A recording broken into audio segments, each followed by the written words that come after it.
Welcome everyone to the Adults Are Talking Guitar. Once again, we have Dave as our co-host for tonight. It has been a very busy week. It's the third week of January, but it seems like it's week 47 of January. It's very cold. It snowed in Blackpool for the first time. Well, this year, definitely. And we've been quite busy. I think. So, what have you been up to, Dave? Yeah, so busy week work-wise. We also in Shropshire and Cheshire have had snow, quite a lot of it, which I enjoy. But you've still got to get around and do things. Yeah, that's Most the of the week in difficulty. London. So my thoughts around travel guitars and things like that came back to pay me a visit. But I've joined with the most devastating news from today that my Marshall behind me is broken. Oh no. So I hadn't played guitar all week, and I decided I'd plug it in and have a quick jam. And as I was tuning, I was playing the casino, and I was tuning that, and I heard a pop, and it went. And the worst bit of it is it's all my fault. Oh no. And the What did you reason do? the reason for that is that I know that particular model, I think it's an AV 100. Yes, advanced valve state 100. Got it super cheap in a trade, as you do. But I did know, because they've got a fan on them. I All did right. know that they are susceptible to dust.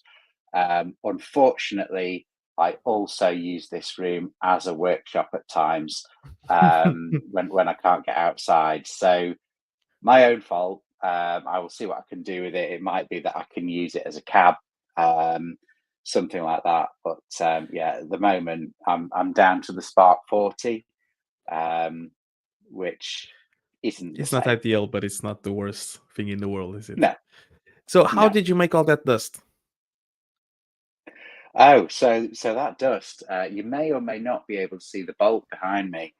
Look So I've like that. I've been reworking that. You can see the carve that I've put into it. I've put a belly carve in there as well. And Nice. just messing about with it, really. It's as I've said before, it's a great guitar on its own, but you want to make it your own. And I think we're definitely going to cover tonight how much of a tinkerer we both are. Yeah, I that's can't right. leave anything alone. Like, I can see literally a folder that I have, with a load of stuff from my guitar teacher when I was last doing lessons, and I've sticker bombed that, and I just can't leave anything alone. So yeah, all that. So how about you? Well, I've built, well, not a whole guitar, but I built a kit guitar this past week. Not all by myself. I had some help from yourself over. It's like tech support over text, and Peter as well did help a little bit. But it's this one here. Even has a strap on and everything. This It ES three looks three five amazing, style. and I'm going to call you out right now. You've made guitars before. I watched your video, and I don't buy it. Um, Particularly the front of that.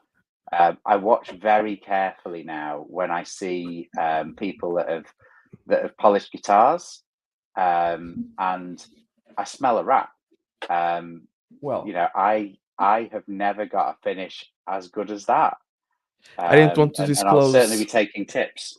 my craftsman ears on the black market of guitars doing specialist callings replicas, but I think it's all down to a couple of secret tools and techniques that, since we are friends now, I'll share with you the knowledge passed from sensei to sensei over the last 1,000 years.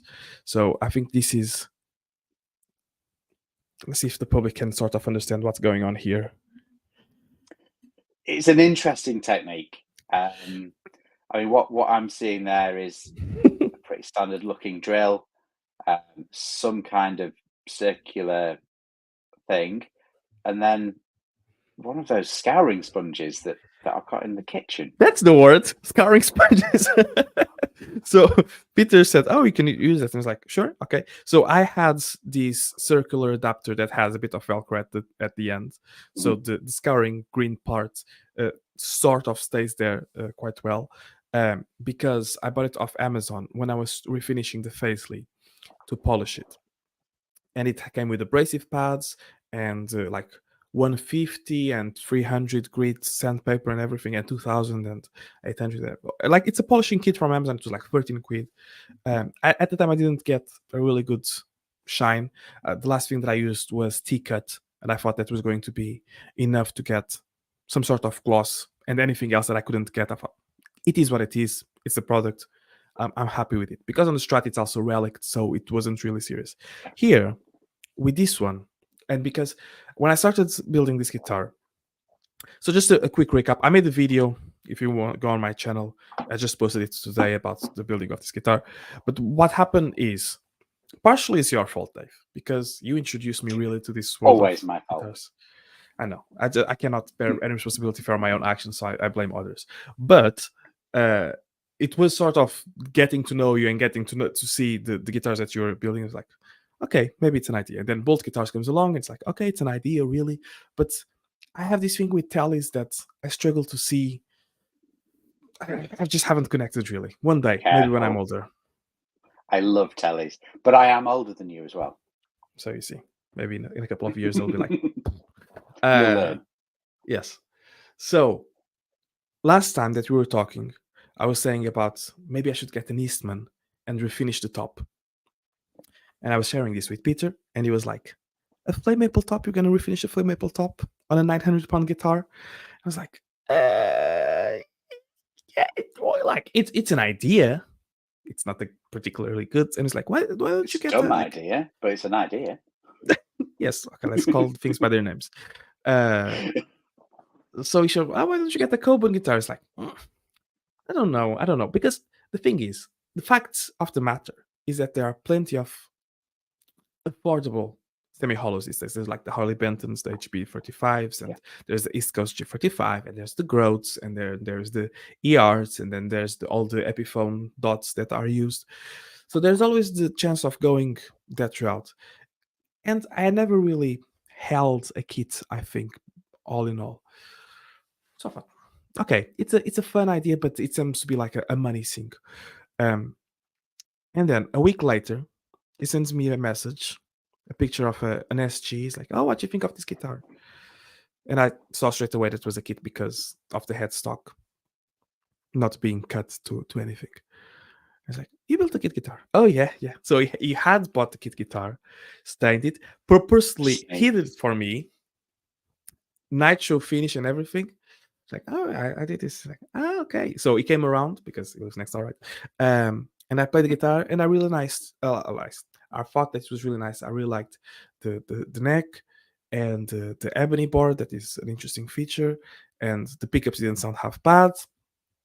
And it's like, okay, I can see myself doing this.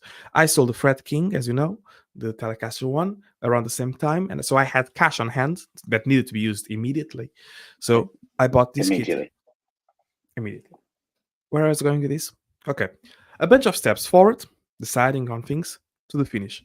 So Peter had said, if you use the bolt finish, just make sure not to leave those brushed strokes marks.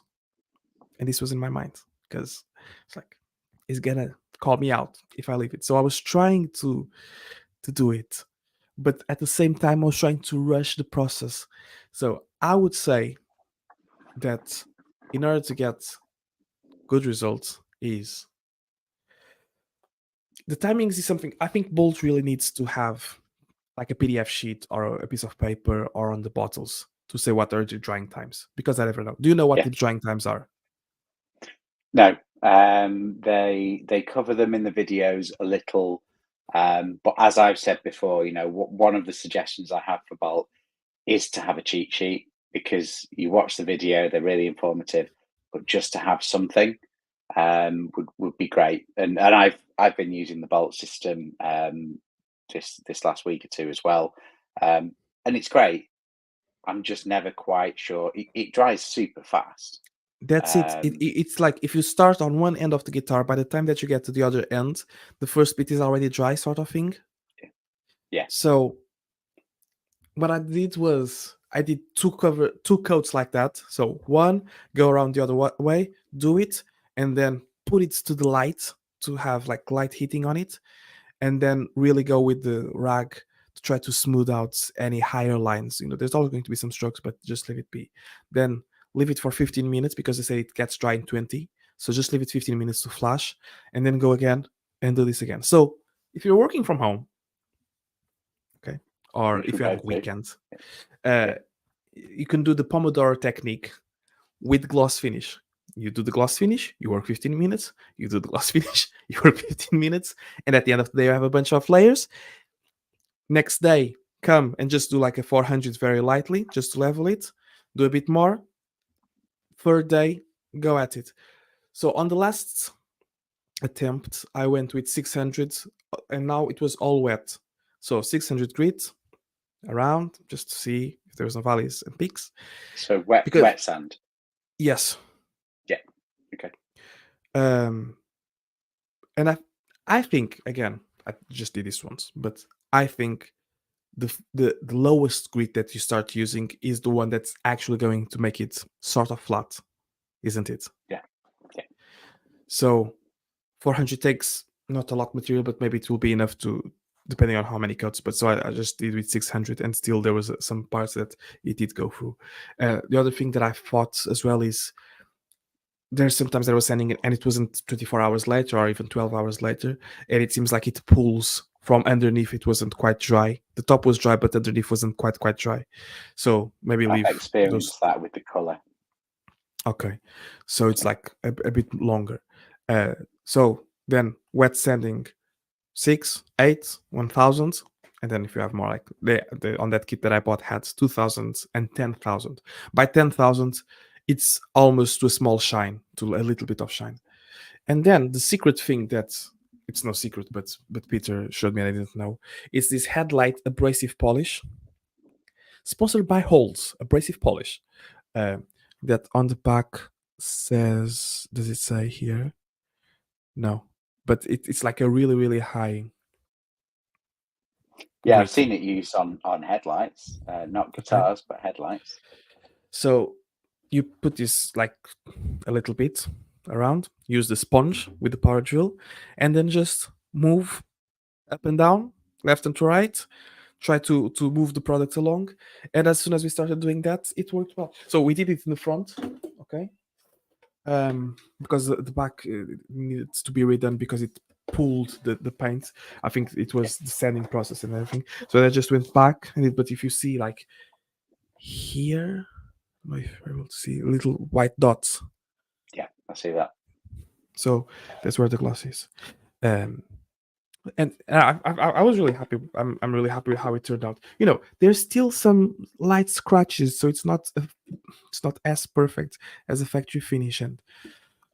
But for everyone that complains about the thick poly finishes that encase your guitar, this is the perfect alternative. It's like really thin, really, I don't know, artisanal. Yeah, absolutely. And you look at any sort of hand-built guitar, uh, there will be imperfections, and clearly, you and I aren't professionals. We'll maybe have Exactly. more imperfections, but I think lots of people that might watch this may have different techniques. But all I can say is it's clearly worked. It looks great. And you see, with not a lot of tools or not a lot of extra things, so it was the kit. Because this was another thing that I kept thinking, like, oh, you need to buy this and you need to buy that and you need all these extra tools and everything. So it was the kit, the bolt gloss, and I got their sandpaper as well because sandpaper is expensive. Apparently, I went to the local shop and one sheet of 400 was 125. So I don't know if you are Okay. able to tell me where to source sandpaper for cheaper, because this motor spares auto shop was extortionate for the sandpaper. Amazon is my general place, but yeah, it's surprisingly expensive.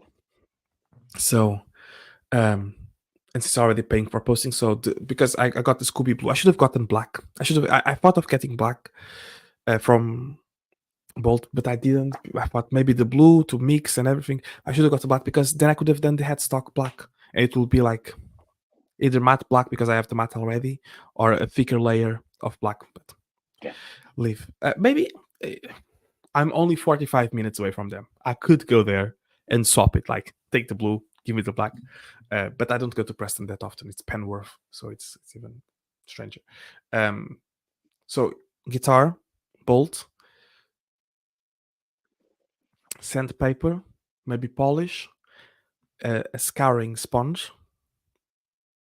So all in all, it was like 250. Even if you put the crimson stains, which is basically blue and purple. Yeah. So for And 250, you don't yeah, get any sort of semi-hollow that's like this. no. And there is a satisfaction, and I know we'll Oh talk a yeah. little bit more about it shortly. There's a satisfaction in playing a thing that you've made. Mm-hmm. Mm-hmm.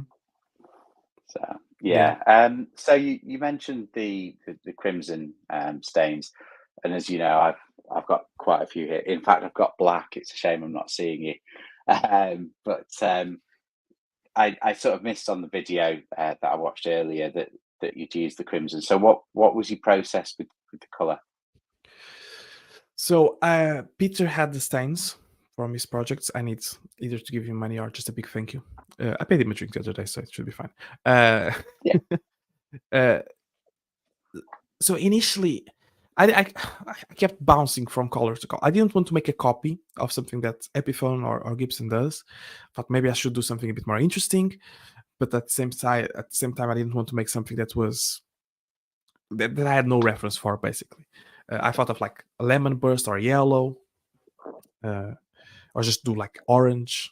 But then it wasn't really what I wanted, and I've always since seeing the Epiphone Blueberry the first time and looking at semi hollows, I wanted a blue semi hollow. So I'm okay. So I started with Patalo Blue, which is like the royal blue. I was happy with that, and then I did another coverage, and I was like, I'm just gonna add a bit of purple in the edges just to give it a bit more pop because I think it's quite faint, isn't it? You don't see It purple. is. You can tell there's something different, but you wouldn't. I wouldn't have said there was purple in there. It's just it's a nice burst, very subtle. But then for the sides, you see, it's a different blue. It's not quite the same blue, and the sides are maple as well. So it's just That on your camera and my screen looks very like my Pelham blue. no, That I've this is done more on like the. a petroleum blue Okay.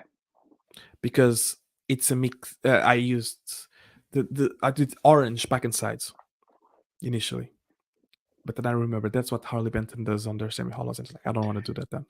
It is, and having had one, yeah, I wouldn't go down that route now. No, and then I looked at the contrast and I thought, no, this doesn't quite work. So I was trying to send it down again. Sending it back is quite hard. So and then at some point I thought maybe if I put a bit of black it will become brown. It didn't. And then I read orange and purple. What color does it make? And they said brown. Is like perfect. I can make it brown, but that probably is if you mix the colors before applying, because once they were applied, it was a brown, but it's the same sort of brown that Play-Doh becomes after kids play with it. So it's like crap brown, really. So I mixed a few. I mixed some of the seafoam green that I had, a bit of the black, a bit of the purple, a bit of the blue, and did it. And it was like it was a grayish. Again, it's the other color that Play-Doh tends to become, like that grayish purple.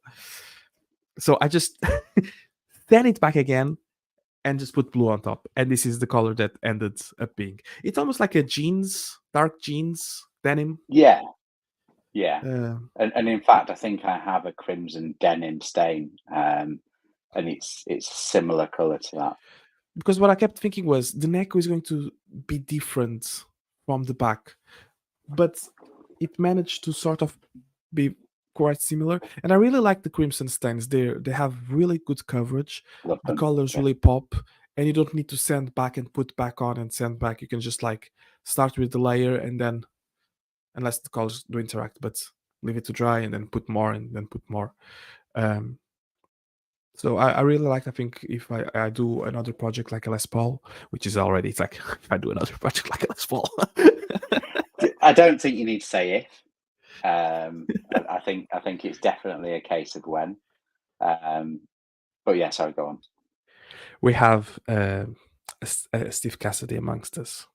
He has, which should we let him in? I suppose so. If it has to be, maybe. Don't do it. Look at that. Hey, It's a bad Steve. idea. Hello. It's a bad Hello. idea. Don't let me in. How many beers have you had since your live stream? That's the real question. Look at him with the lighting and everything. And Hello, Dave. Putting us Lovely all to to meet you shame. for the first time ever. Hello. And you. How do you do? Yeah, good. I was catching up on your live stream after I'd seen Raphael's video as my homework for this. So yeah, looks good. You've got to do the homework. That's how it works. Absolutely, Thank absolutely. you for having me, Raf. Much appreciated. you're welcome. It's a blessing and a privilege, and probably a bit of a And a curse as curse. well, to have. And a curse, such a- yes. That's a curse. This is the secret chapter of Steve Cassidy on the internet, because I didn't even put it on the thing. It's like no one's gonna know. One day someone's gonna be looking at this stream in 2043. It's like, Steve was here. Yes, I'll be long gone. that's it. I just did a wee community post right now, just saying. Mm. I said possibly we're live right now, possibly, because I didn't know Okay. about the gremlins. And I've been watching you guys for the last, how long you been on? Almost like 45 minutes, 50. And I noticed, oh wait a minute, headphones. We need that. Yes. So that was an extra gremlin that had to be battled right there. But we'll figure that out. Yes. You didn't have headphones on yours, or you didn't need? No, you didn't need, because there was no sound coming. Wasn't talking to anybody. Yeah. Nepals. Major upgrade is from the Upgrade Military, probably. But he was with me on the live stream that I did while I was cutting the headstock. Very professionally, I must say. And he gave some really good tips on how to wire electronics, use like a cardboard and then put the pots to the same size of the ES35, and then use zip ties to make a C shape so you are able to put it in.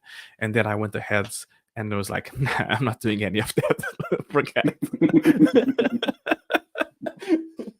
Because I decided that I sent up. I was like, I was at work. I was like, wait a minute, the G33 has a cavity control. So I'm gonna draw here. I'm gonna send it to Dave just to see his reaction. And then I sent a picture that I had drawn on, which had a curve. It was like a control panel with a curve. And then I went home.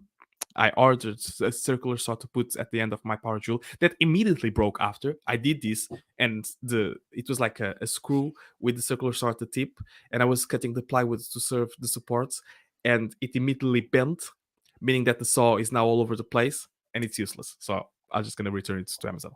But instead of doing a curve, I just did square, because that way I could put the blade down and just follow the line and take it out, and then put the blade down, follow another line, and take it out. If I was going to try to, and because I was going to use the Dremel that my wife had for the nail, and it didn't fit. It wasn't quite wide enough to accept the insert, so I had to use the power drill, the massive power drill that I showed the picture, on the side, trying to get the right angle on the arch top to cut. It was this is half of the problem. Like, you can do this without the proper tools, but having the proper tools helps a lot, I'm sure. Yeah, I've certainly found that over time, you buy the cheap tool first of all, and it kind of does the job, but it's not great. And then the next time you might upgrade to the proper tool, and it's so much nicer to work with. And ultimately, the reason that I do what I do with the kits and stuff is I enjoy doing it. So I've learned life is too short for To be awful messing around with tools. crappy tools. Yeah, absolutely. So, you kind of find suppliers, we've talked about Crimson tonight and on other streams. Crimson tools are excellent. I trust them. Anything I've bought has been excellent, and it just makes they're nice to use, and it makes it an enjoyable experience.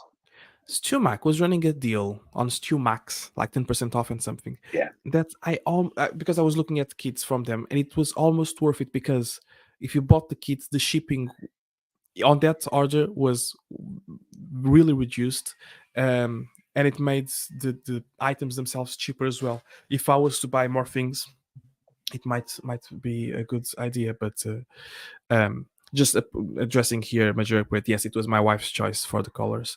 I think I've realized that the secret to a lasting marriage is to have the wife involved in the project, so at least she can participate and tell me exactly what to do and keeps me on track. I thought it was to do as you told. Similar thing. Similar thing. So what are you doing with all those bolt colors exactly, Mr. Steve?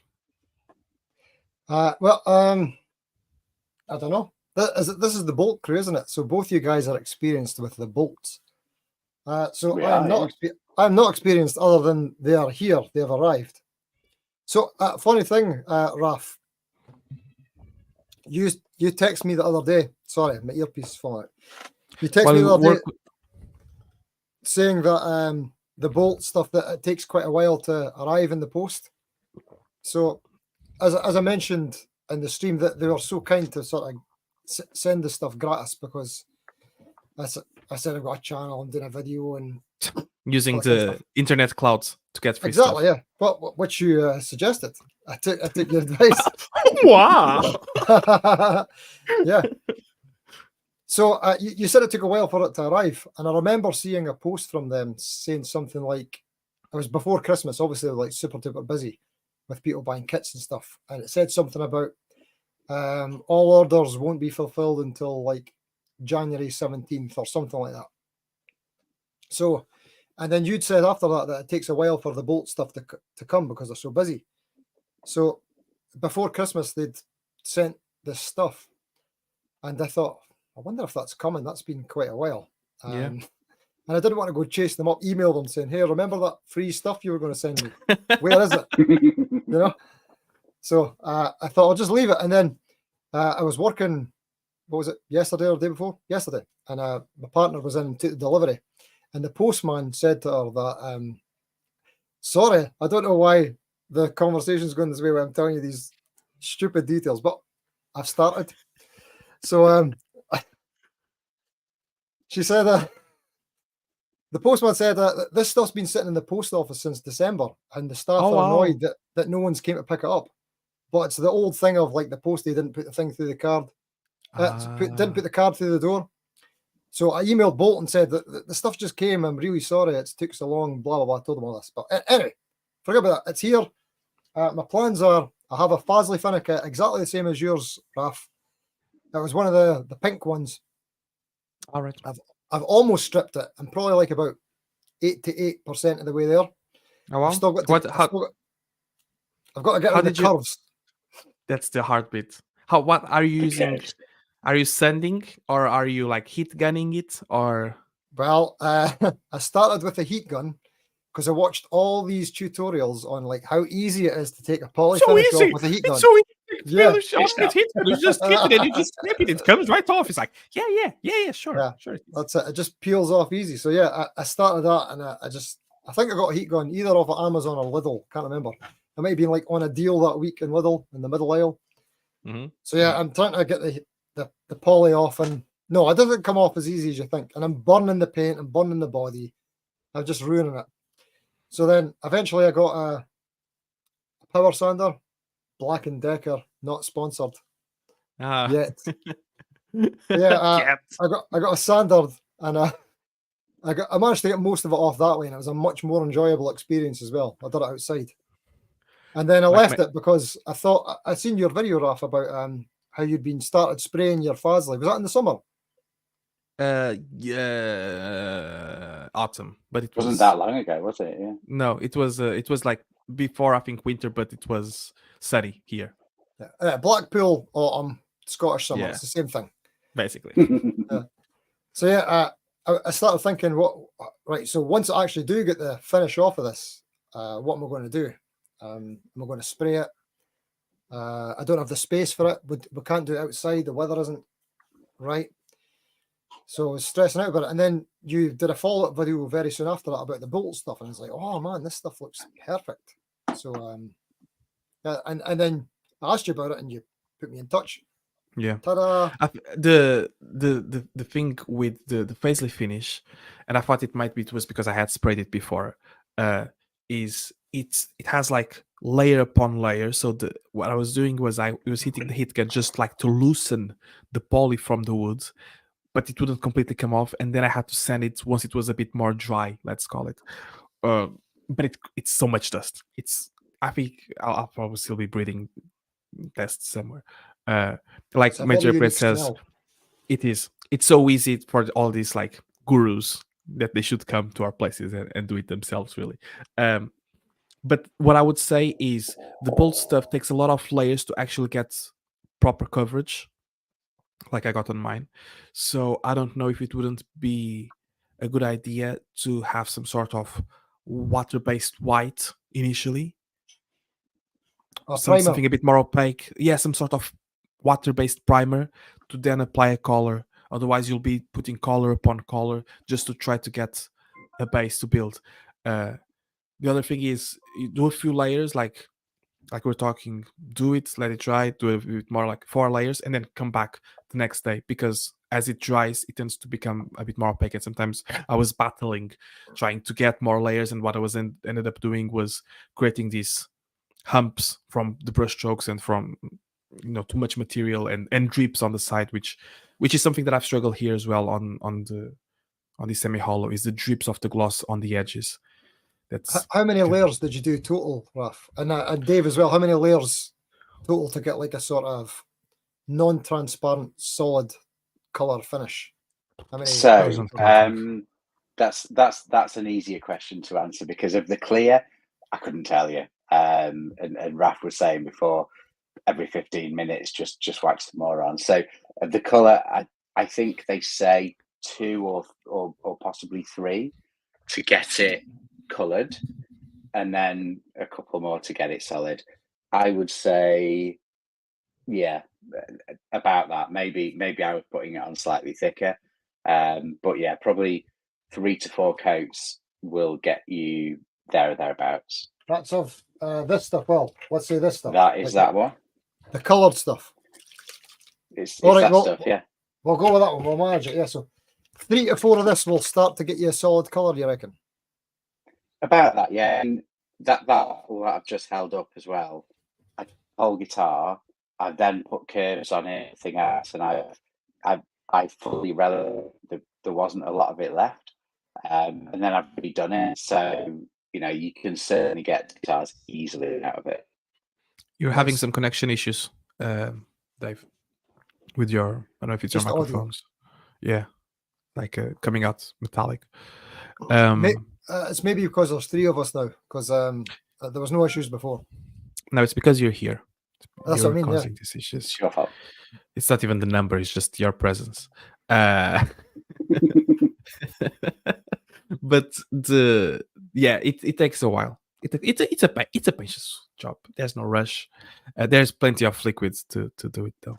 Have you tried mixing? Are you going to try mixing colors, or are you just going to go for one solid color? Me? Yeah. Well, that was kind of the whole point. Is the hot pink fuchsia? Yeah, when I contacted Bolt, I said to them that I wanted to. Asked if it was possible to mix them. What I initially thought was that I would do I was trying to get the hot pink, fuchsia, magenta. I thought I was going to have to do a couple of coats of this, couple of coats of that, couple of coats of this, couple of coats of that until I got there. But they said that the color in the bottle is actually quite accurate to what it's going to look like on the guitar, rather than when you're painting a wall at home, Yeah. So they said the best thing to do is kind of make a mix in a container. It said use a turkey baster or something, and then once you've got the color you like the look of in the bottle, that's what you want to go for on the guitar. So yeah. That's the Yeah, plan. tubs from the Chinese takeaway. Oh, yeah. and then Yes. colour. What I would also say is that when you get the stain, you have to mix in some of the gloss or the matte. So I guess you would make your colour and then pour some in. That was on the videos that I saw for the full build. Yeah, Have or you seen different, Raf? no. So if you notice that bottle those bottles that you have that you're shaking about, it has a little hole. It has a sticker and then a little hole, right? Yeah. So you need to fill the gloss to the measure of that hole. So Oh, okay. I don't know if it would be better because it's a bit chalky. If you notice, there's like some deposit at the bottom. I don't know if it would be Yeah. better to fill the colors that you want with the gloss. Now that the proportions are right, mix the colors and gloss in a container to get the color that you want. Yes. Because Well, if you just mix the colors that and would then be try to way- add the gloss, the proportions might be a bit off. Yeah, I think what I probably need to know is like how many mils is in this bottle and how many mils of gloss to apply. And if I know that, then I can start on a new bottle. You can and do a ratio. Do it that way. Yeah, exactly. Yeah. So I'll maybe contact Bolt about that. This has been great. This has been super handy. Yeah. Speaking We of the should get a Bolt check from masters. Bolt. We should be paid by Bolt. I'm missing out on. There's something here. I haven't gotten anything for the guitar, but anyway, onwards and forwards. What was the other topic that we were about to discuss tonight, Dave? So I do see that Major Upgrade in the chat is talking about doing a fabric finish. I have certainly considered that, and it's definitely in my future. I've also thought about different designs with wallpaper or whatever. So yeah, that's on my list certainly. It's this. I put about wallpaper. Now that I've done this, it's like the world is my oyster. You could do something really unique, and I think it's Rigby Guitars in Manchester that do things like that. Because the issue is always, what about the edges? What do you do with the edges? Do you cut them to be perfectly in place? So you can. You could do a burst over it. A lot of people use epoxy. So they will apply the fabric, but use epoxy with it, and then effectively you sort of sand that down. But yeah, I would expect to need to do a burst just to blend it in. Mm-hmm. Otherwise, it will always show especially if it's textile, the cuts. I think, am I wrong in saying that all this discussion about materials that are used on guitars are a bit redundant in terms that it's not so much the type of material, like clear coat. Clear coat is not so much the type of material, but the thickness of it. Because if you have really thin poly or really thin acrylic, how is it different from nitro? The gloss that Bolt uses, isn't it some sort of varnish? If I was to go to the B&Q or Home Depot that Americans use, right, and get some varnish and use that, as long as I level sanded and glossed it to a shine, is what's the difference there? I think that different finishes do have different properties. You think of the chemistry of it. My personal view is that if it works and it's hard wearing and it looks good, I don't really care. I haven't yet built an acoustic guitar, and I would probably be more careful if I was doing that. Yeah.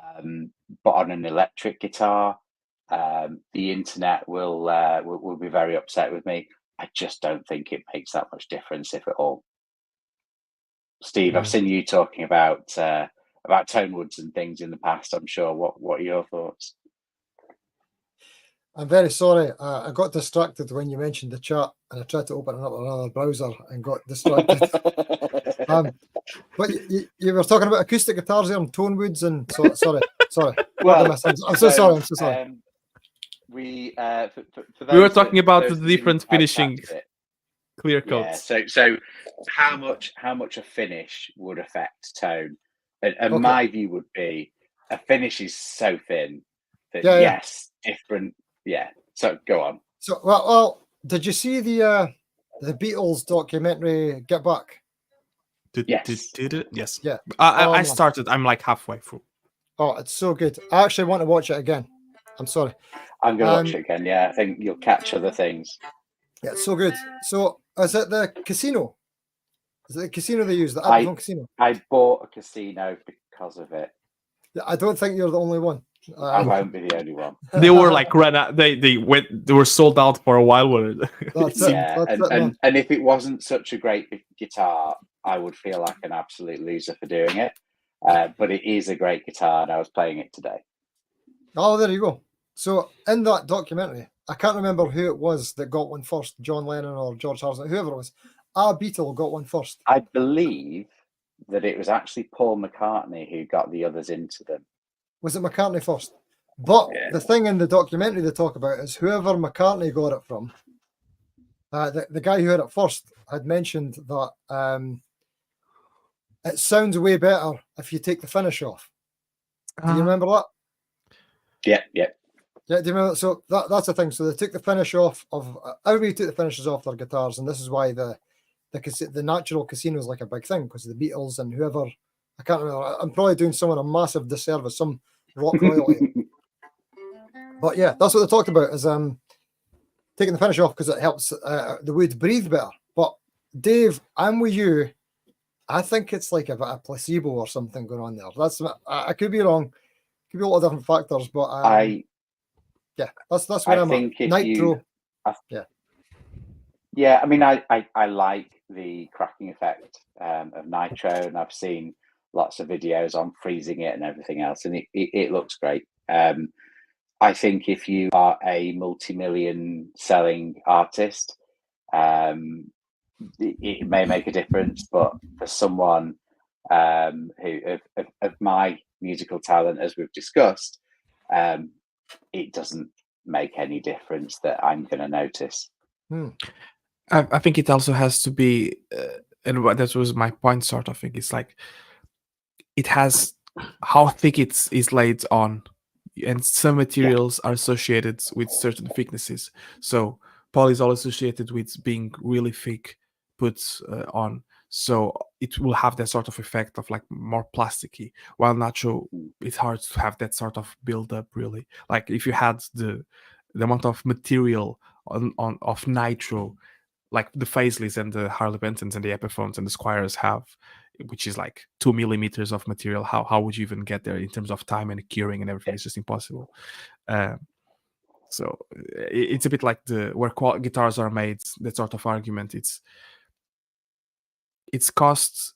We associate certain things with other things, but they're not. They happen not by chance, but like it doesn't have to be with the sound. Like it's not that nitro is a better finish. It's just that better guitars were using nitro. Yeah, and it's not that American guitars are better than anywhere else. It's just that America started doing it, and they do it for a longer time, and they have higher end. And for many years, there was the only place that you could get good guitars. Well, at least that's my opinion. Originally, was not the time as well. Just the time nitro was what you used. Yeah, exactly. At the time, and those guitars ended up being, I don't know, better, but more iconic. Yeah, what's the word I'm looking for? Sought after. Yeah, desirable. Thank you, Dave. That's one. Yeah, and I think for kit builders, which we're discussing tonight, nitro is horrible to work with. It's horrible stuff, and like Raf, we were discussing before the stream. You get a little bit of time that you can do something, and having to get PPE and everything else, it's just not fun. And I will say that actually the casino that you may or may not be able to see behind me, it's the Worn series, the black one, and that has a very, very thin finish, and it does to me feel different. It feels like it breathes some way, but I like variety. Have different finishes, experiment. And if you're anything like me or Raf, you'll end up sanding it off and starting again anyway. Eventually. I wouldn't been able to do this guitar in the time frame that I did if I was using nitro. No, it takes forever. Yeah. And Uh, you should leave it about a month to cure before you actually start sanding it. Assembling and putting things on. Yeah. Because then it has like the thing, like the pickup rings, and they don't come out because they're glued and they marked the body itself. Yeah. Major is asking here, what's your opinion that drives the price of a guitar? After a certain point, I don't believe its material is something like an American Strat versus a custom shop. I've tried on the video that came out that I did with Gigs and Guitars with Kev, that was here a couple of weeks ago as well. He has a custom shop and he has an American vintage. And the custom shop had loads of issues that he had to sort of chase. And when I felt the relic back of the neck, I really didn't like it, even though it was something that I always thought I was going to enjoy. Pricing guitars, like so many other things, have been affected by the sort of Apple effect of things don't cost what they cost to make, they cost what people are willing to pay for them. Yeah, I think where we're talking about different countries of origin and things like that, the Mexicans, the Chinese, etc., have been building guitars for so long that I don't really believe that the quality is going to differ that much between factories in terms of the skill level, but you're paying for that QC. I would also say, based on teardowns that I've seen, that's not necessarily something that that is borne out in the quality.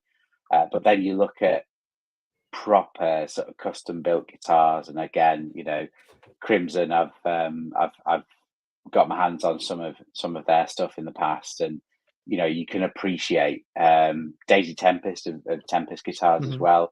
You appreciate which is like the amount 6,000, of effort 7,000, that goes 8,000 in. guitars. Exactly. And you can appreciate actually that takes that length of time, and it's artistry as well. It's not just about the guitar; it's the artistry and the story behind it. And I think a lot about a guitar is how you feel when you play it. That Faisley or Fasley, I forget. Steve, you did tell us how to pronounce it properly on one of your videos, but you love that thing. Fasley. Yes, them. The ones that are like jets with a different name. But yeah, you love that thing because of you journey with it. So I have a Mexican Strat behind me. It's brilliant.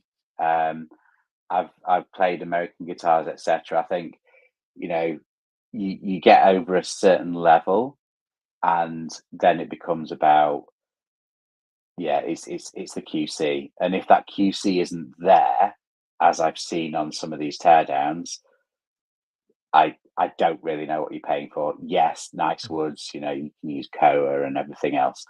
But ultimately, I won't be buying, a custom shop Fender, for instance.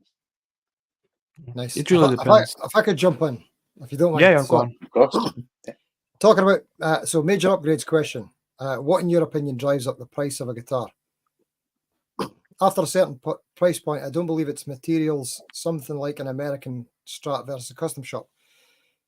So from what I'm getting there, if you're saying after an American Strat versus a custom shop, you're talking about Fender, yeah? So one brand offering two different products at two different price points. So what drives up the price, in my opinion, is you're right. It's not about the materials. It's not about the quality. It's not about any of that. It's like it's the brand marketing strategy, what they're offering at certain price points. So the custom shop has to be this price so that the standard can be this price. Sorry, where should I put it? I'll put it up. Where I'll put it. So I'll hold it. You get the idea, but yeah. So they've got the pricing structures, yeah. So I think that's basically what it is, right? And the brand needs to maintain their integrity as well. I mean, so many of us, myself included, complain that okay, so like I'm a big sort of fan of Jet guitars. So I'll be saying, okay, Jet guitars are doing a Fender better than Fender. This is my opinion. At this price, right? So Fender, we could say, Fender, why can't you do it this price? Right. So if we do that, that's going to devalue the brand. They can't do that. They have to keep the prices at where they're at. Yeah. So for them to come down and be competitive, they're not going to do that. What they're going to do is they're going to say, right, we'll make a better Squire. We'll make a better Squire to compete with the Jet, because a Jet isn't a Fender and a Squire isn't a Fender. So Squire can compete with Jet. Whereas, like I said, in my opinion, I think that Jet competes with Fender Player. Where's Jet made? I think Jets are made in China. Chinese Jet JS400, best Strat you could buy for the money. It's It says it once again.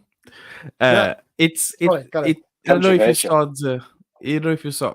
Sorry, is the layout change that I keep doing this like distracting, or is it help? I don't know. I'm just trying stuff out. It's I'm just fine. working with It's it. fine. We'll need to ask Major upgrade. He's watching. That's it. As I said, it says a setup can make or break. Although, like, if the geometry is wrong, if the bridge is in the wrong place, if the neck is not placed correctly, that breaks the guitar, obviously. But we've seen good guitars with similar issues, like Gibson's, with the bridge installed slightly too far up or down. And you were talking about it. Philip McKnight was explaining that the imported lines are about 25% of the core lines. Okay, so, and he used the PRS example. So PRS for $1,000, PRS SE $1,000, and that, like, Fender, it's what is it now? The professional to £1,500. Yeah. So PRS SE, it's a quarter of that. So $750, $375. It's spot on. So they're not looking at what does it cost. With distribution is this, marketing is this. It's like, okay, we're going to sell them for this, and we want to make as much money while still being competitive. So in a way, the Jets, the Harley Bentons, the Faceless, the East Coast, all these other brands that have shown up and are not really brands. It's like made to order by companies, right? Really have pushed major brands to sort of start innovating. And then Fender's not just Fender as well. We have to remember that Fender is Charvel, is Gretsch, and all the Jackson. other ones and Jackson, that's right, and so many other brands that are used. I think there is a point that we haven't covered yet, which is around the marketing budget specifically. Fender arguably it created the market. It's growing the market for Strat style guitars, and the likes of Jet sort of feed off that. Not to mention Like you've got offsets, that something at the to- moment you can't buy an offset. You can't get a Jazzmaster or a Jaguar. If you buy, there's like barely no new guitars, because they all sell out almost immediately. Yeah. And Sorry, what this was is that, it, Ralph? Jazzmasters and Jaguars. Fender. Yeah. So what you're saying, you can't buy? Sorry, I missed something there. No, I'm saying that they're way rarer and less available than Strats and Tallys, like in shops, okay. online. If you go look for them, Well, yeah. they're not very. Well, this is the thing. I think it was Phil McKnight again that spoke about this recently. Is that offsets now are apparently outselling the Fender and Struts. The younger generation are preferring the offset design over that. Is that what you were saying? No. Yeah, it's along those lines. Sorry. I went to pick up this guitar because this is the Eastman Juliet, right? Which is a sort of offset, again, similar to the one that I built, in the sense that it's a set neck with a pneumatic bridge. This is a much better guitar. It feels much better. Like the one that I built, if I wave the neck itself moves, and I can get a very nice vibrato, but maybe that's not very always desirable.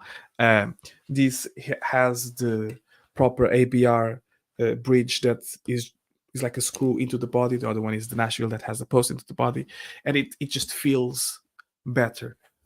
But it's one brand that just has to compete with itself, sort of thing. Like Eastman has their own price range, and even those keep going higher and higher. So the good thing is, let's go back to where we started with our conversation about tinkering and everything. We now, for those of us that like to mod, tinker, refinish, and build, there's loads of things that we can do because there's platforms everywhere. Wherever you look, there's platforms. So yeah, and I think certainly, if the bones of a guitar are good, you can do anything with it. And for people like us, we welcome it. I see so many people on Facebook groups, and it's like, I've just bought this. What are the best mods to do? straight Maybe away, play it's it like, first. Yeah, and like, I just bought this Gibson custom shop. What pickups should I put on it? Should I put some like throwbacks? It's like, what's going on here? What's I don't understand. You would have thought that people like Gibson would know what they're doing when it comes to choosing pickups. No. But Steve on Facebook obviously knows better. Yes. What you think of this, Steve? Do you think you have quite a few guitars and you have more expensive guitars? You all talk a lot about jets, but you do have Fenders and everything. How do you feel about your more expensive guitars at the moment? Do you feel like it's like, are they fighting for a reason to exist? I mean, the ones I've got, I'll keep because I know my tastes change over years. I go through current phases and trends. YouTube, for example, is potentially a phase and a trend. Who knows? I go through these things that last a couple of years. Yeah. So I still have my Fenders. So roasted maple's a big thing, right? Oh man, wait a minute. Can I grab something from the? Wait a minute. Yeah. No, in the meantime, just stay. It's not even in the. It's not even in this room, right? I will go grab it and I'll bring it back, right? But do you want me to remove you from the chat to show, no, and you can go? No, okay. But anyway, so I got a Strat, right? A USA Fender Strat. I played it to death. The frets got worn out, and there was some cracking on the neck, and it's a poly neck as well, so it's like proper played in. It's not like nitro. So I wanted a new neck for it. Where am I going with this? Right, okay, so I wanted the Fender neck. Roasted maple is all the big deal. I wanted the roasted maple neck Fender to go on my Fender USA Strat, which only cost me 600 quid, by the way. They were blowing them out one year. 600 quid with a hard case, 2004. Wow. Was it like a special or yeah, it was a special. Well, I mean, it's not. It isn't. It was the 50th anniversary of the USA Strat. Sorry, 50th anniversary of the Strat. But it wasn't a special edition one. They just kind of put the badge on that one every year. Anyway. So which headstock does it have? Is it small headstock or the big headstock? Yeah, just a regular headstock, yeah. So it's a standard, it's normal. So. Yeah, it's a standard, USA standard. Actually, if you want to be really specific, for 2 years, I think 2004, 2005, which is what mine is, they changed it from American Standard to American Series. Anyway, so I got the Strat, right? Played it to death for years. The neck is now needing a level at least or a refret. But I'm into roasted maple necks. So I want to get a Fender roasted maple necks because they started selling them. But they didn't do a 22 fret roasted maple neck with a 9.5-inch radius. You could only buy Oval C, which is like a kind of shreddy neck, or you could get the 9.5, but it had 21 frets. So, why am I telling you this? Let's go off on a rant. Let's do it. Right. So go on. They did the special edition Fender Player Strat for guitar. Yeah. Guitar only. And it had my neck. It was my neck. C profile, 9.5-inch radius, C shape. So I bought that guitar just for the neck. So I bought the guitar, took the neck off, and it's on my USA Strat now. Weirdly, that year was the 75th anniversary of Fender.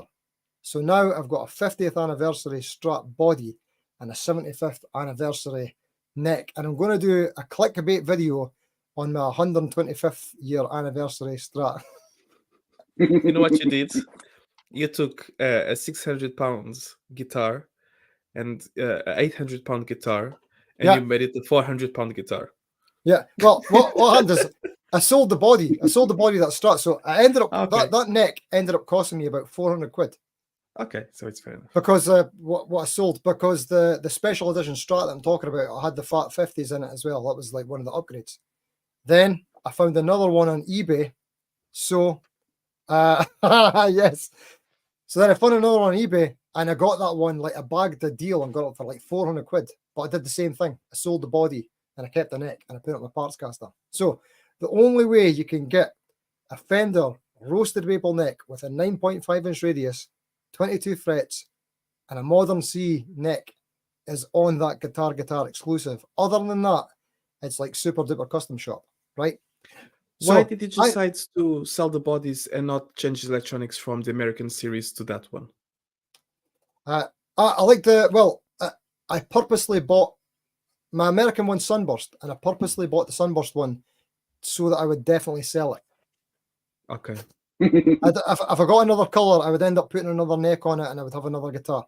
So I purposely bought the same color so I could get rid of it. And the American one had a nicer fade in the burst, 3-tone burst, Okay. and the grain was a bit nicer as well. So I kept all that. And it was a bit of sentimental value there as well. Yeah, of course. So weirdly, right? So I did all this, right? This is a little phase I was going through. American Strat, going to all this expense and extremes of buying this special edition player Strat to put this unique neck on it and blah, blah, blah. And then I find Jet guitars, right? Exactly.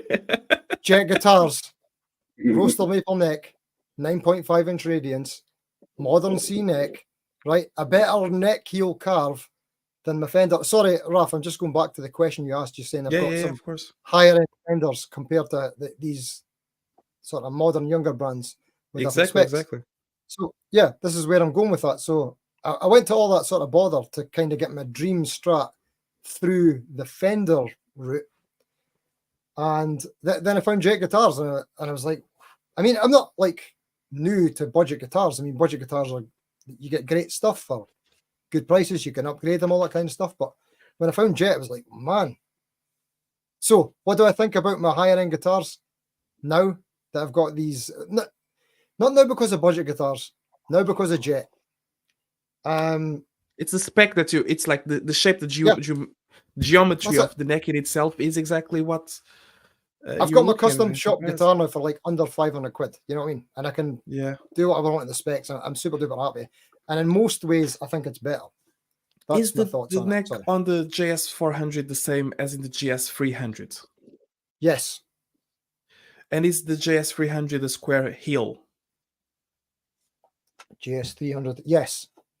So if you were getting, because Major is asking, like maybe shipping to the States, getting a GS300 in order to just put on a Fender body would be, if you're just going to get the neck, it's still cheaper than just buying probably a neck from. Well, I don't know what it's going to cost them to get there, but yeah, probably. Yes, that's like £80 or something like that.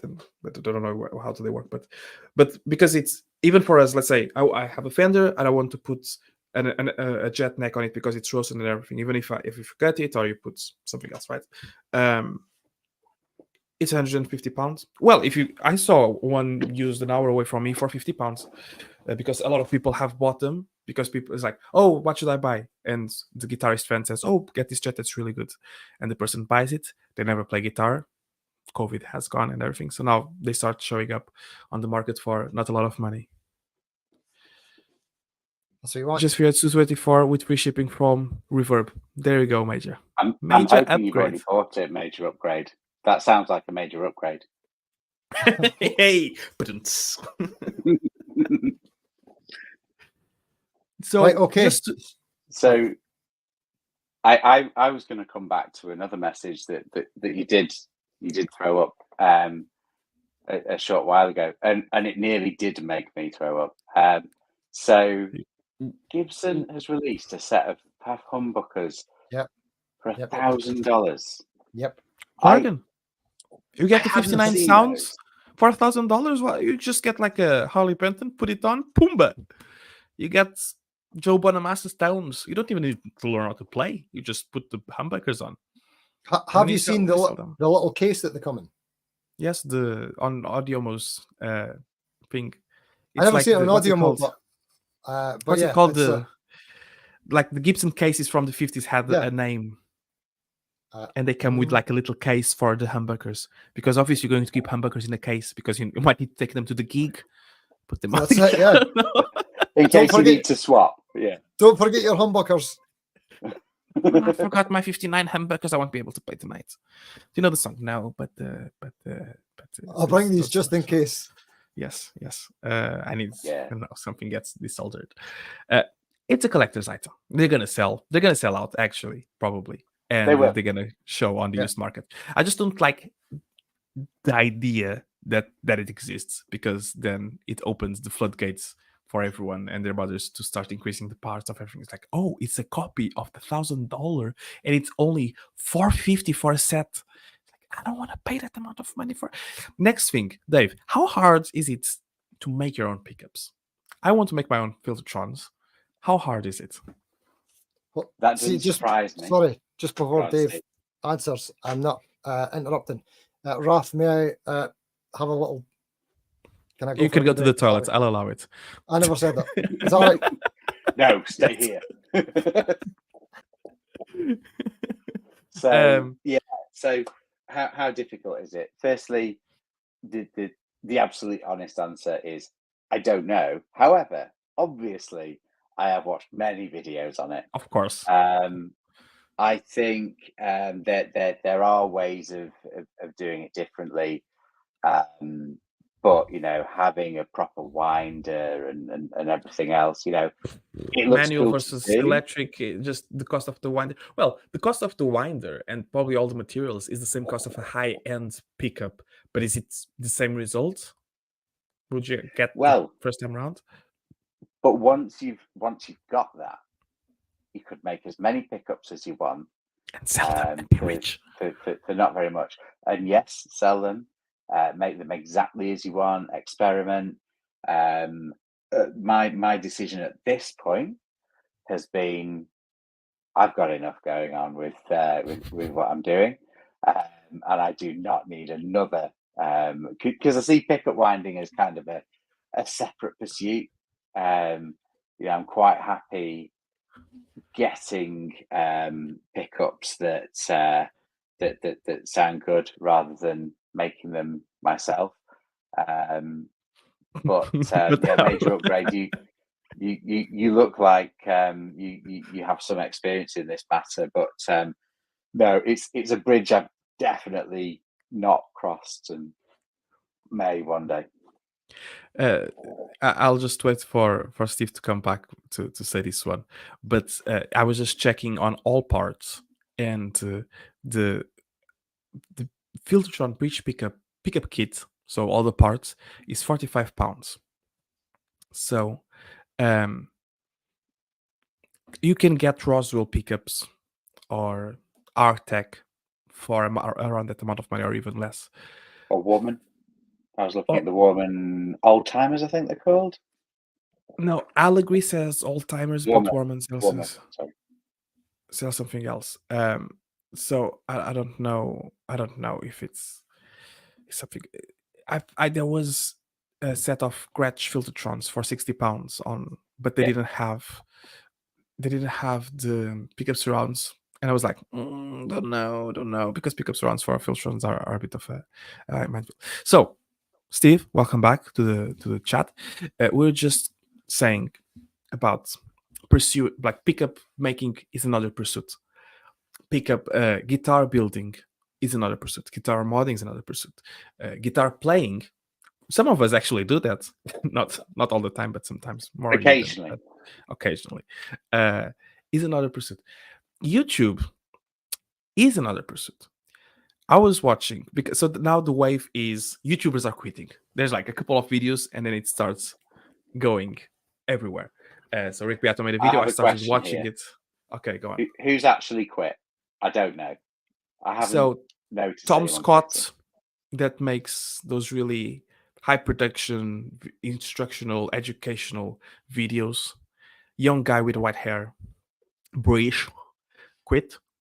Or reduced. Didn't really. He quit the regular programming, but he sort of reduced the amount of videos that he's going to be putting out and the type of videos. Matt Pat from Game Theory, but that's just a theory, a game theory. Also said that's going to be stepping back from the main role, and I think there's been a couple more. cases. So a bunch of people now are making videos. The one that I watched today, and I actually thought had good insight into this, was MKBHD, Marcus Brownlee from Tech fame, that said YouTube is a bit like playing sports or having a hobby. In use the like basketball example, you can be really good at basketball. You can play the park. You can be the best in your friend group, but you're gonna do it for free because it's something that you enjoy doing. As soon as you start getting paid, you have to be really good and have a lot of luck, sort of thing. And then it's like not everyone that plays basketball is going to make it.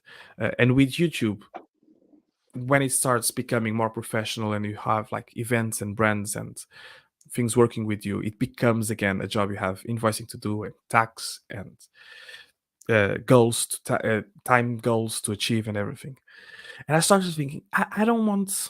I'm doing this like the live stream on a Friday, like today. I could be watching a movie with my wife, right? I could be out. I could be playing a gig. I could be doing anything else. Do I really want to anchor down and do live streams every Friday night for the rest of my existence because internet is forever? Do I want to really set myself the goal of making one video a week and trying to edit and trying to think of shots and spend the week like drawing on my whiteboard trying to think of things to do for the purpose of maybe one day being able to work with brands that are just going to give me work and not pay me anything? And it's really unlikely that with the amount of time that I have to allot to this, I'm going to be successful in any way, shape, or form. So I think I'm just going to readjust what my goals really are and sort of like, I'll share what I want to share when I have something interesting to share. I do like the live streams. I like the live streams sort of concept of it's not edited. You get here, you chat for a little Yeah. bit, and when you're done, and you're out of the way. Maybe I don't know. Friday is always going to be the time, but something to that I thought. But yeah, I don't know what's the thoughts. What's going down? Yeah, Was that a YouTube question seems like a in some huge way? grind. No, I don't know. Maybe- I just fizzled out. It's like, Maybe bring in some of the comments. Yes. So major upgrades mentions that I just need to make thumbnails with funny faces. And I did what I was watching, like when I was talking with you, Steve. This is Steve's fault, really, because he's like, "Oh, look at me with my thousands of subscribers now." I don't think it's thousands yet, but Thousands. thousands upon thousands.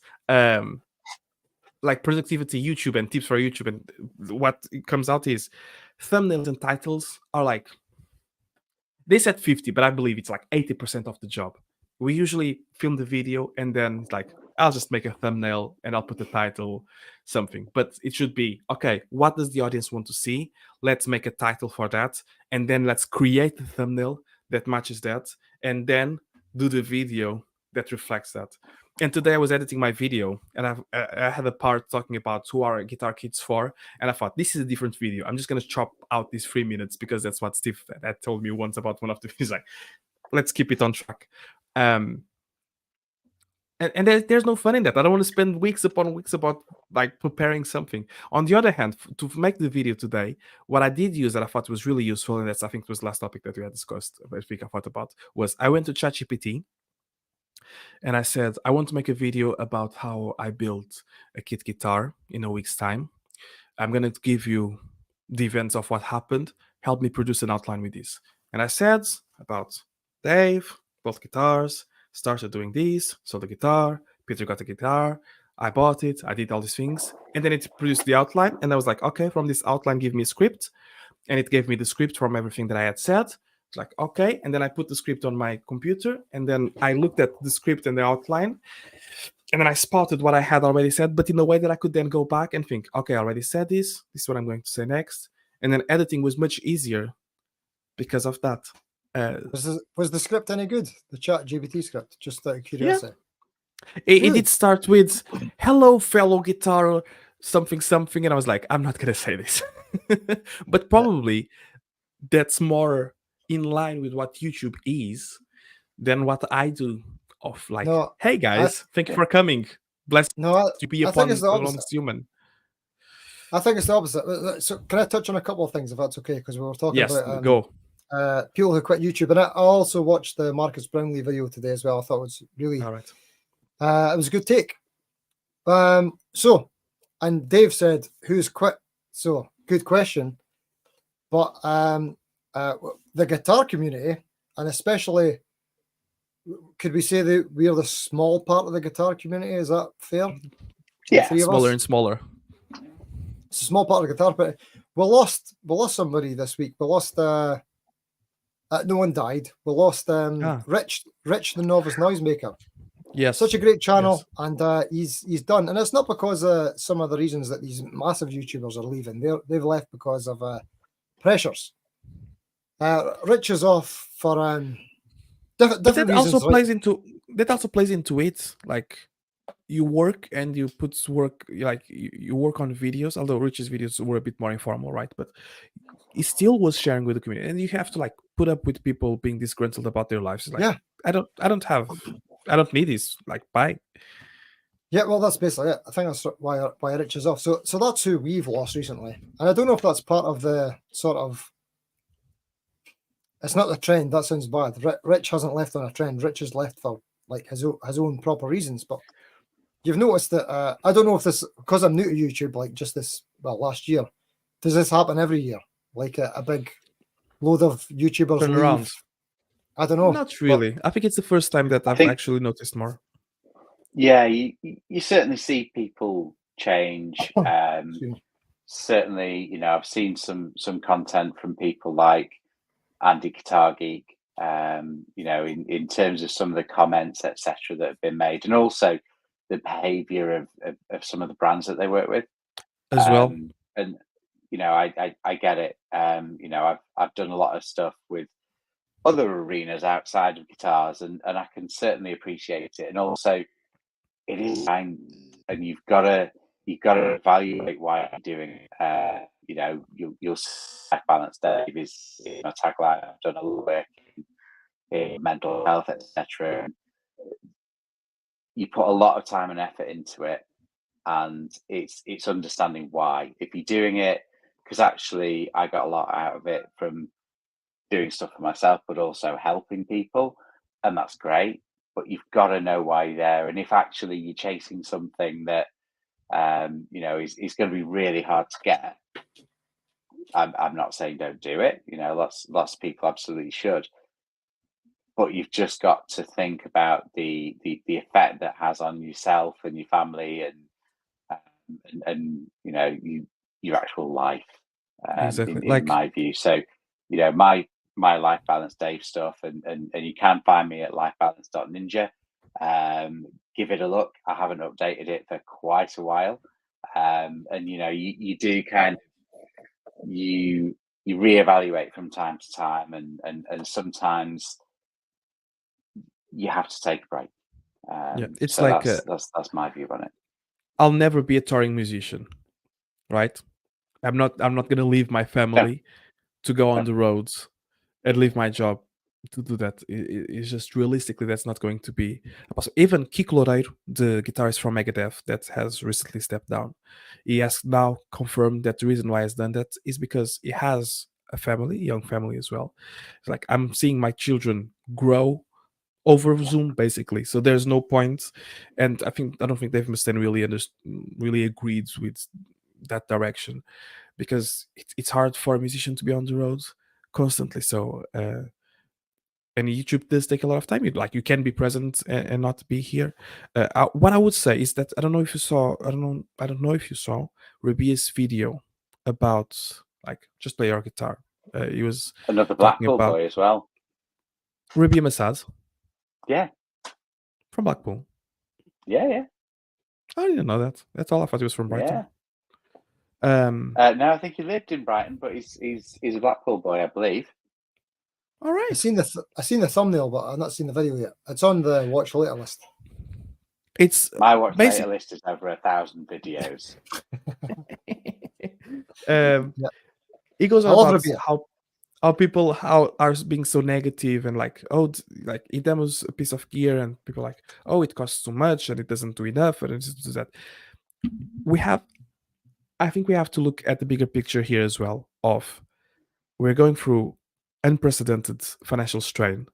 Everyone's stressed. There's bad news everywhere. There's two active wars in Israel and Ukraine. Uh, there's not a lot of hope, and you see a YouTuber be like, "Oh yeah, this piece of gear is only 500 pounds and it can make this strange noise. It's great, isn't it? I use it all the time when I'm recording." It's like no. I I think there's like a mood that tends to follow, and maybe that's why so many people are also considering like, okay, what do I actually want to do? What do I actually value? And let's take steps to change that. Agree. And as you say, it does make you take stock, and there's lots of people that are looking to make a living from YouTube, for instance. And I think the reality of the financial situation globally at the moment is that people are realizing that even if that's possible for them, it's a lot of work and graft to get there, and ultimately, you've got to make your choices to feed your family, whatever it might be. And let's not forget one thing which I was also thinking about. Like, for example, I make YouTube videos. Okay, I play reasonably. Let's call it. Okay, I play enough to be able to sing and play. And like yesterday, we went to a jam night. The place was closed, so we took our stuff that we had in the car. Like I had my Helix and my PA and everything, and Peter already had his breakables. We went to a pub that we knew that had the drum kit there. We knew the owner. He said, "Would you like us to play a little set?" And she was like, over the moon, like, "Oh, thank you so much. It's great. Yes, by all means." So we went and we played for free. So I'm able on one hand to play off from memory a song that people recognize, but I'm in nowhere near the level that Steve is, that he's been playing for years professionally, basically, and teaching. So I a lot of the time that I spend here trying to make a video is wrestling with playing.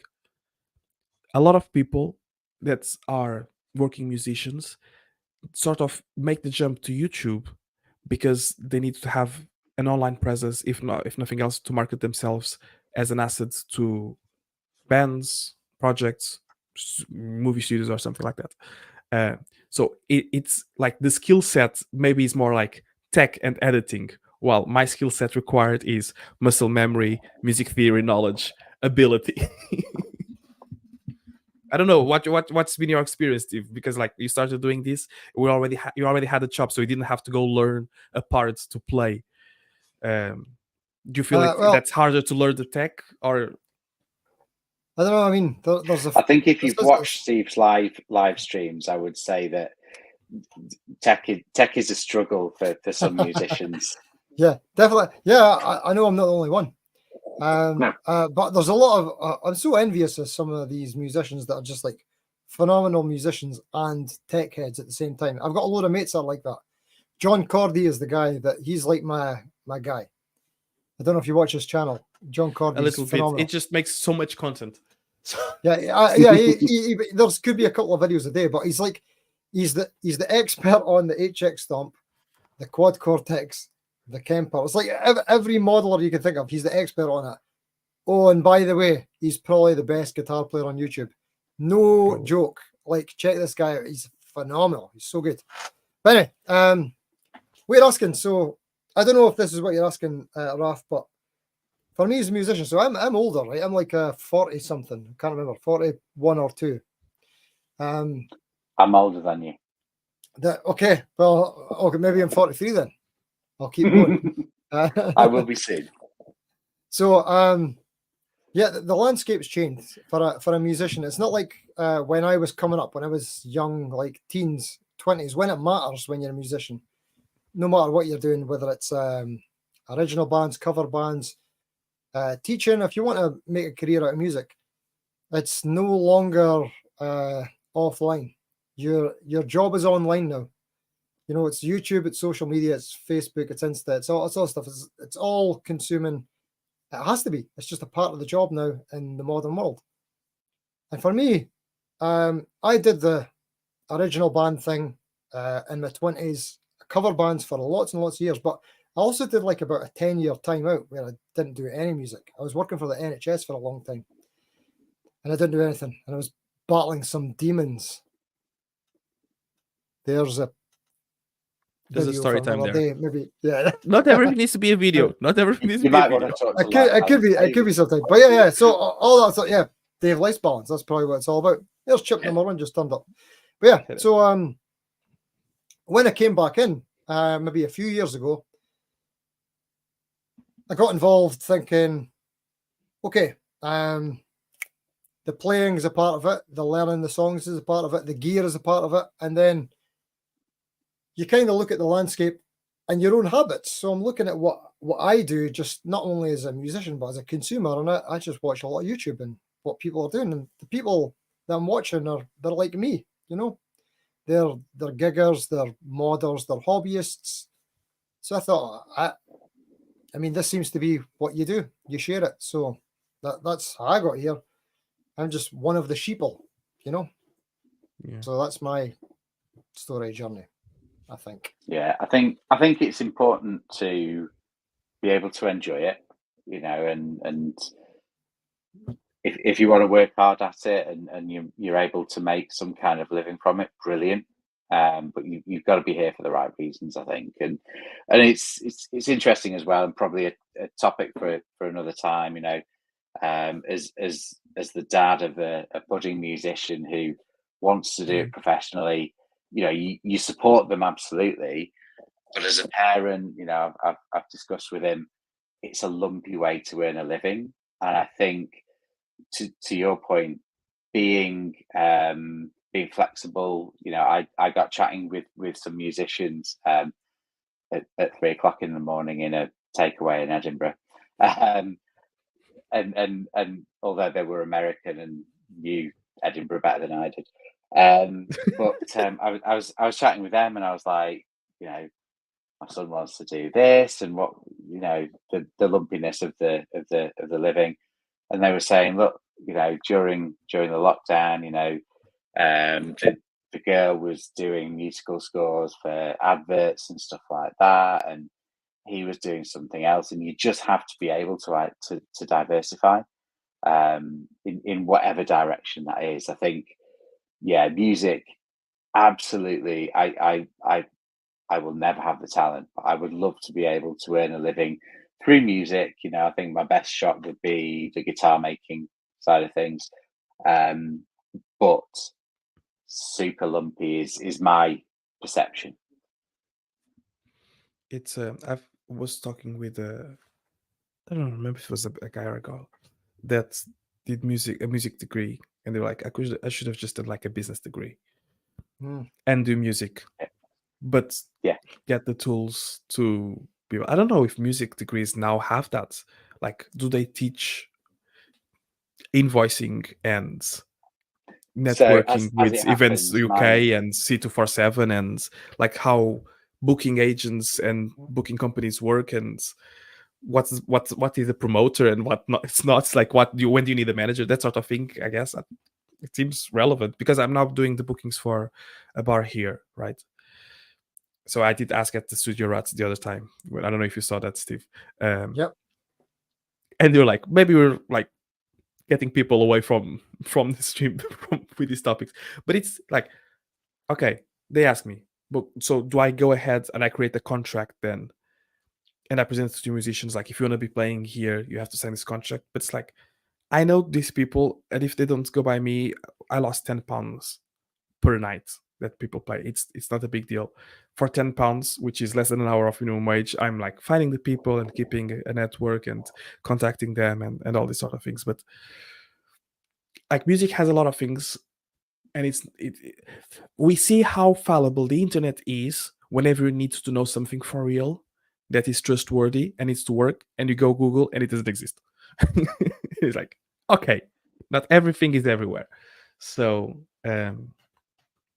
Raf, how did you end up in that position doing the booking things? Is that something you wanted to do, or how did that happen? So I'm part of an organization that doesn't exist in legal terms, but What? it's a Oh, I'm coalition. learning a lot about you Is this It's Is this called some La Familia. is this Da Vinci Code stuff? What's going on here? The Yes, you first look rule at of the it is that it doesn't exist. Yeah. Yes, I know this you one. have to go to the prom at 6 a.m. on the 23rd of Feb Yeah. and look for the I- tower. Do you have to go to Um, train station at platform 9 3/4? All that Probably. thing's No. So what happened regular. is there was this guy that Chris that started doing open mics for free at bars and pubs and stuff like that. And then he would charge. He would say, "Okay, we've done a couple. You see it works. We were going to charge you, I don't know, £50 to have a host open event, which is still very cheap, right?" Um, and then by doing this in different places, he started gigging as well. And then the open mics, he would get people like myself and others to help support the open mic. So it's like a group of people, a group of musicians would go, and it's always good fun. It has sort of declined, and what happened, it was a bunch of different venues that were kept asking him and the In Good Company organization sort of thing to find musicians, or maybe you could do this or could do that. We even partnered with Geek Pig, which is a company based in Manchester. It's a startup that is a platform that would run the bookings and they would invoice directly, so it would be good. But then they would, once they had booked all the gigs, they would charge for the bookings done, even if the bookings were in the future. And some venues didn't want to pay for gigs that hadn't happened yet. So we're like, okay, we need someone sort of that's not part of Geek Pig to do it. So I ended up doing it because out of everyone, I was the most organized, which is saying something because anyone that knows me minimally knows that I'm not that No organized. comment. But I've learned to be more organized. Okay, I'm learning to be more patient. I'm learning to be more organized. So I don't know if it's something that's going to expand or not, but I do enjoy because I have run open mics. I run 3 open mics at the moment, 2 at Marvin's, which is like bars, night bars, and 1 at Leighton Institute, which is a bigger pub. So I see a lot of the talent that comes through, people that start playing and getting better, and when they get to a point that I think that they are spot on, they can do to 45 minutes, then I can book them with someone someplace local. So what you should do, Raf, is once you get one of these feeder bands that you think gets to a good enough level, steal their bass player. For what? For your band. For my band. For my band doesn't even have a good singer. You're the singer. You're a great singer, Raf. You do all you need to do. That's what you need to do, mate. I'm assuming, right? You just said about all the things that you're kind of doing. You're involved organizing 3 open mic nights and then booking bands for another venue. I'm assuming, I could be wrong, but you're playing the guitar and your YouTube presence and the things you like to do. You don't have a channel about booking bands for venues. I don't think that's your passion. I could be wrong. It sounds like your passion is the guitar and the performing and the singing and all that kind of thing. Could be wrong. Because my passion also is about eating and cooking, and if the thing is, I have loads of ideas. If I had the time, I could run a media company sort of thing. Like these places that have bookings, not all of them have an online presence, and they don't all of them highlight the live music that they have. So there should be someone with cameras every night that they have music, taking clips and posting it, and having reels and TikToks of how to get there, how to access, what's nearby, why visit Blackpool and go to this place or go to that place, what events are happening. Like each event that bootleg that is a local venue that is quite big in terms that have a lot of good arts, like Wet Leg came through here and John Gom and others. They should have like a video for every event that happens, every sort of gig. Like Jared James Nichols is coming to the Waterloo, right? Which I bought the tickets. I'm going in March. So they should have something like that. Even if it's not for them specifically, it would elevate the music scene all around. So my perspective will be, I was thinking, how could I call this without, because it already exists, the Blackpool Music Group, which was like that grime rapping stuff from, I don't know if you ever saw it. But there is a possibility. There is enough things going on that it could exist, but I don't have the time. I don't have the time. I also have a day job at 9 to 5 that I'm trying to do overtime on the weekends because it needs. I have bills to pay. I'm going on holiday in February, so like checking the gigs. I would like to perform. I perform solo not because I particularly enjoy it, although I do the Portuguese stuff that no one else does, and I think it's like sort of representing the country. But I really enjoy playing in a band. But the band is me and Peter, and I really would like to have a bass player, but I don't want to get into an argument of trying to get a bass player in when Peter doesn't really want to, because it does change the dynamic. Because, for example, yesterday we went out. Okay, the jam night is off. Fine, we're going. We got a drink. We played 3 games of pool, and then we played, and then we packed everything, and we came home, and it was it. Nice and easy, no stress, no like, oh no, we didn't get paid. Oh dear, how I was gonna get the fee? But the fee is only £100 divided by 3. That's like 40 quid. Is there any point? I saw that was a guy that was looking for a bass player on here locally for a emo and Kerrang band. I was like, look, I've seen that you've been looking for a bass player for a while. I'll play for you until you find someone. So he sent me the song, so I was looking at it. Because I enjoy the idea of playing as part of a 5 or 6 piece. But I know perfectly well that there's no money in there until start doing weddings locally. Yeah. And do I have time to go to practice and rehearse songs and play with the band when I already have all these things that I'm doing? No, I don't. But I'll figure it out eventually. I think I said to you before, Ralph, same boat. I play in a 6-piece, and yeah, there's the more members, the less money there is. But how are you going to have? Maybe, I don't know. As probably there's more issues as well. Oh well, there's more personality, certainly. Let's just say it like that. But as a guitar player with a 6-piece and a keyboard, if you're the only guitar, depending on the set, of course, then your job is minimal. My job is minimal. I was telling you about the guitar parts I play. Yeah. What's it called? It's just like tick, tick, tick. Yeah, like a bubblegum guitar parts. Yeah. I saw there's a local band called All Right, because it's what people say right all the time. Are they any and good, they're quite good. They're really good. If you check All Right dress code. Yes, I did say that when they were playing. Sorry. And they had really solid rhythm section, like drums and bass, spot on, tight, groovy as hell. And then electric guitar that was doing their thing. And it had an acoustic guitar that I could barely hear. And the first 2 songs that they played that I saw was like 12 string. It's like, I want to be that guy. I want to be in a cool band playing 4 chords. I don't even, I just want, I would be happy with that. I don't need to be like, I would be happy with that. But I would always feel like my existence was not justified. And I can imagine, and Steve, you probably won't necessarily want to comment, but I can imagine that when you've got, bands of a 7-piece, for instance, there will potentially be fallings out over, actually, do we need Steve? Really, he doesn't do much, and he's taking our living, yeah, I can see that would be very difficult. Even like to choose songs and I don't know. Yeah, there's a lot more that goes on in a band than just playing. And I'm not defending myself, Dave, by the way. You're absolutely right. No, I'm interested. Do we need Steve? And the answer is no.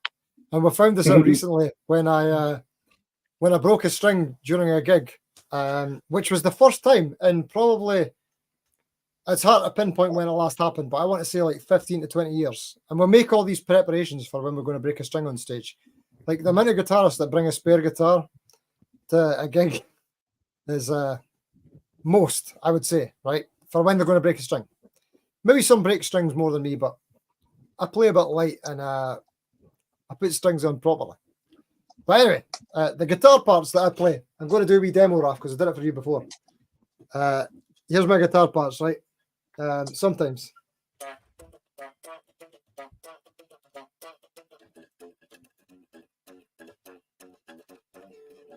Right, okay, that's terrible, right? But you get the idea. These wee bubblegum kind of pop parts.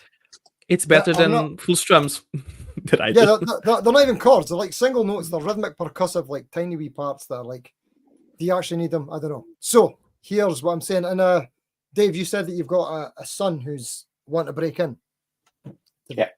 to the biz, right? If you is he a guitar player, Dave, your son? No, he plays a much easier instrument, which is he's a classical pianist. Oh wow! Right, okay. So his job is he doesn't have to rely on anyone then, right? So we could just forget about that. Sorry, and he'll probably do a lot better than anyone else, your son. But when you have to rely on band members, and if you have to be a band member, and if you're a guy like me, where I've got to, so there's like so many guys that could do my job in a 6-piece band. Like I say, small guitar parts, but I do backing vocals reluctantly. But you've got to do backing vocals. Yeah. If you've So- got that kind of role, you have to. You can't not do backing vocals. You could be the best shreddy guitarist in the world, but it doesn't matter if you can't Yeah. contribute to the band. So yeah, I do some backing vocals and a bit of banter in between songs occasionally, which is the 8% Rally the that no one troops. talks about. Exactly, that's it. And then my wee bubblegum pop parts, and that's it. But Yeah. I think you should be paid more than the I others. agree. Than everyone else. Putting it out there. Yeah, 100%. Yeah. I'm not very experienced. I've played in the band for a year and a bit, basically, and it's with people that I already know quite well. But my impression seems to be the most important thing for someone to be in a band is communication, reasonability, like be able to be with other people. Then vocals is very important because we want it or not, that's what everyone cares about. It's vocals. And I was listening because of that past part. Reliability is number one. Reliability, like showing up on time, Yeah. One. not just quitting Number at one one. point, not saying anything. And I was listening to songs like because he asked, "I will play bass and do backing vocals," and so I was listening to like Good Charlotte and Sum 41 and a bunch of this.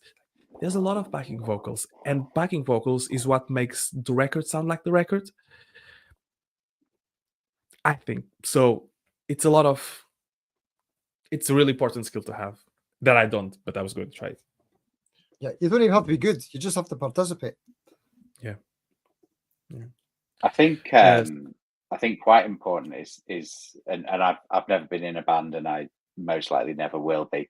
But I think a lack of ego would be important in terms of you say you'll jump in and do backing vocals, whatever it might be. I think if people have a bit of an ego and they're a bit diva-ish, that probably isn't helpful either. Mhm. Can I just ask something? What bands does Peter Collins play in? Because we have overlapping people. He was asking about Scarface, and I said that the guy that does Scarface sound, which is Dave Harrop, was the guy that was hosting the local open mic at the Highfield pub, which is 2 minutes out that direction. And he's done the sound for Peter, so he must be close, like in Preston. Where are you? He seems to be avoiding your question. Maybe he's in a secret society as well, and he can't tell you. Maybe he's in the Scalaminati. I don't know. Missold. Missold. He's in Missold. I'll check on Facebook. I have to be common to something, which is really cool. This is the thing, This is what about this, like connecting to people locally, almost local, internationally to be local. Let me check. I'm checking on Facebook at the moment, which is very interesting. Yeah, Standish near Wigan. I know it. Vaguely. I think I've seen posts. Well, I haven't, but I will put a like on the page. And Soul and Motown. You see, this is the sort of band that should play at Marvin's, which is the place that I'm doing bookings. But they usually want like solo things. But they said that their whole shebang is Marvin's because of Marvin Gaye, and they play Motown. I never seen Motown be played there, but it will be cool to do like Blackpool Marvin's. I'll remember. I'll pitch the idea to them. Yeah, and also what I can say is I would love to see that, and I haven't been to either of the Marvin's establishments as yet, but they are on my old stomping ground. So if we can get it arranged, I'd love to come along. Steve, I'm sure you could pop down. It's not It's that only like far. 5 hours or something from Dundee. Just down the road. Yeah. All right, guys, it's a time of the day. I know that we've been going on for an hour and 3/4, which is longer than many movies. I know that I'm thinking no one's gonna watch this part. Whoever is watching live now, great. My wife put a smile earlier. I think that was the sign of come back down. Let's have some time together where I don't disappear to go out or to hide in the garage doing level setting. Well, so much information in that one So emoji. much information. You have 2 kids. There's no more contact needed. I've already committed my mission to planet Earth.